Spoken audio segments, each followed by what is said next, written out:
గగ్గోలు పెడతారు. మరి నేను అడుగుతున్నా అధ్యక్ష, మూసీ సుందరీకరణ విషయంలో ఈ మూసీ ప్రాజెక్టుతో మురిసే రైతులెందరూ, నిల్వ ఉంచే టీఎంసీలెన్ని, సాగులోకి వచ్చే ఎకరాలెన్ని, పెరిగే పంటల దిగుబడి ఎంత, తీర్చే పారిశ్రామిక అవసరాలు ఎంత, కొత్తగా నిర్మించే రిజర్వాయర్లు ఎంత, ప్రజలకు కలిగే లాభం ఎంత, సృష్టించే ఆదాయం ఎంత తప్పకుండా చెప్పాలి. ముఖ్యమంత్రి గారు పాలమూరు బిడ్డ అని చెప్తారు అధ్యక్ష. వారు నేను అడుగుతా ఉన్నా, పాలమూరులో మొత్తం రిజర్వాయర్లు మేము కట్టినాం. వట్టెము కరివేనా మొత్తంగా ఉద్దండాపూర్ దాకా అన్ని రిజర్వాయర్లు కంప్లీట్ చేసినాం. ఒక పంప్ ఆన్ చేసిన 31 పంపుల్లో. ముఖ్యమంత్రి గారు నేను అడుగుతున్నా, చివరి దశలో ఉన్న ప్రాజెక్టును కోల్డ్ స్టోరేజ్ లో పెట్టకండి, ముందుకు 5 minutes లో కంక్లూడ్ చేస్తాను. వాళ్ళు డిస్టర్బ్ చేస్తున్నారు సార్. అధ్యక్ష, నేను అడిగేది ఒకటే, చివరి దశలో ఉన్న ప్రాజెక్టును పక్కకు పెట్టి కోల్డ్ స్టోరేజ్ లో పెట్టి పాలమూరు బిడ్డలకు అన్యాయం చేయకండి. లండన్ చేస్తారా, న్యూయార్క్ చేస్తారా, థీమ్ పార్క్ చేస్తారా, థేమ్స్ చేస్తారా, మీ ఇష్టం. కానీ దాని వెనుకున్న థీమ్ ఏందో, బ్యాక్గ్రౌండ్ లో జరుగుతున్నది ఏందో తెలంగాణ సమాజం గమనిస్తున్నదనే విషయం మర్చిపోకండి. అధ్యక్ష, మూసీతో పాటు మానేరు రివర్ ఫ్రంట్ కరీంనగర్ లో 60% పనులు పూర్తయినాయి. దాన్ని కూడా దయచేసి కంప్లీట్ చేయాలని చెప్పి గౌరవ ముఖ్యమంత్రి కోరుతా ఉన్నా. కరీంనగర్ జిల్లాకు మంచి మేలు జరుగుతుంది. శ్రీధర్ బాబు గారు, మీరు కూడా అక్కడి మంత్రి దయచేసి ఇన్వాల్వ్ కావాలని కోరుతా ఉన్నా. అధ్యక్ష, కేంద్రం నుండి నిన్న మా సర్పంచులు వచ్చినారు సార్, మా సిరిసిల్ల సర్పంచులు అందరూ వచ్చినారు. సిరిసిల్ల జిల్లా వేములవాడ నుంచి, అదేవిధంగా మా సిరిసిల్ల నుంచి. ఇప్పుడు కొత్త సర్పంచులు వచ్చే లోపల పాత సర్పంచులకు ఏవైతే బకాయిలు ఉన్నాయో దయచేసి క్లియర్ చేయండి. లేకపోతే మీకు నష్టం, మాకు నష్టం. ఎందుకంటే అందులో మీ సర్పంచులు ఉన్నారు, మా సర్పంచులు ఉన్నారు. కొత్త సర్పంచులు వచ్చే లోపల పాత బకాయిలు ఎందుకంటున్నా అంటే, కేంద్రం నుంచి 800 కోట్లు వచ్చినాయి, వాటిని రిలీజ్ చేయండి.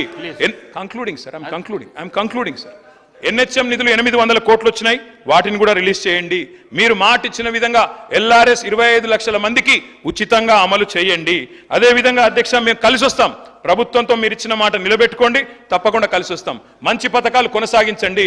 కేసీఆర్ కిట్లు కొనసాగించండి, పేరు మార్చండి. బతుకమ్మ చీర పేరు మార్చండి, క్వాలిటీ పెంచండి, కొనసాగించండి. పిల్లలకు బ్రేక్ఫాస్ట్ స్కీమ్ తెచ్చాం స్కూల్స్ లో, సబితకనిన చాలా డీటెయిల్ గా చెప్పారు. బ్రేక్ఫాస్ట్ స్కీమ్ కొనసాగించండి. మిడ్ డే మీల్ బకాయిలు ఉంటే అవి కూడా ఇవ్వండి. తప్పకుండా నేను మిమ్మల్ని అందరినీ కూడా ముగించే ముందు డాక్టర్ వివేక్ వెంకటస్వామి గారు, ప్లీజ్, చాలా టైం అయిపోయింది. ఐ రిక్వెస్ట్ యూ సార్, ఎన్నికలకు 6 నెలల ముందు రాజకీయాలు చేద్దాం. మీరు అన్నారు ముఖ్యమంత్రి గారు, వి వెల్కమ్ ఇట్. మిగతా 4.5 ఏళ్ళు నిర్మాణాత్మక ప్రతిపక్షంగా మా పని మేము చేస్తాం. ప్రజలు మీకు అధికారం ఇచ్చారు, చిన్న వయసులో మంచి చేయండి. ప్రజాస్వామ్యంలో ప్రజలకు సేవ చేసే అదృష్టం మీకు కలిగింది. తప్పకుండా we will support you sir. కానీ దయచేసి మేము మా పార్టీ తరఫున ముగించే ముందు చేసే విజ్ఞప్తల్లా ఒకటి, మా మీద కోపం ఉంటే మమ్మల్ని తిట్టండి, కానీ తెలంగాణ కోసం దయచేసి కలిసిమెలిసి కలబడి నిలబడి పోరాడిన పార్టీని అవమానించకండి. ఉద్యమంలో ఉదయించిన మా పార్టీని అవమానించకండి. కొట్లాట అనేది మా డిఎన్ఏలో ఉంది, తప్పకుండా కొట్లాడతాం ప్రజల పక్షాన. ప్రధాన ప్రతిపక్షంగా మీరిచ్చిన ఒక్క మాట కూడా ఎక్కడ మోసం జరిగినా తెలంగాణ ప్రజలకు మౌనం వహించం, సహించం, భరించం. ప్రాంతం వాడు మోసం చేస్తే ఈ ప్రాంతంలోనే పాత్ర పెడతామన్న కాళోజీ మాటలు వారికి గుర్తు చేస్తూ జై తెలంగాణ. డాక్టర్ వివేక్ వెంకటస్వామి గారు, గౌరవ ముఖ్యమంత్రి గారు, ఒక్క నిమిషం. ఎంతసేపు మాట్లాడినా రామారావు గారు మేము కలిసి వస్తాం, ప్రభుత్వానికి సహకరిస్తాం అని పదే చెప్తున్నాడు. నేను వారికి ఒకటే సూచన చేస్తున్నా, మీరు కలిసి వస్తారా లేదా అనేది, అన్నం ఉడికిందా లేదా అనేది ఒక మెతుకుని బట్టి చూస్తే తెలుస్తుంది. ప్రతిపక్ష నాయకుడు సభలకే రాడు, వీళ్ళు కలిసి వస్తారని చెప్తే నమ్మేది ఎవరు అధ్యక్ష? నేను అందుకే వారికి సూచన చేస్తున్నా, వెనకాల ఉండే అక్కలు ఇక్కడ ఉండి చెప్పి ఇక్కడ ముంచి అక్కడికి తేలినరు. ఆ అక్కల మాటలు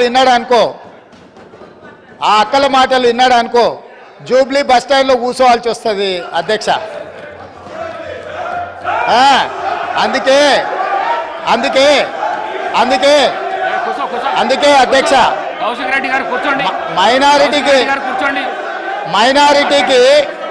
మైనారిటీకి మంత్రి ఇవ్వలేదన్నాడు. 2014 నుంచి 2019 వరకు ఒక్క మహిళకు కూడా మంత్రి పదవి ఇవ్వలేదు అధ్యక్ష.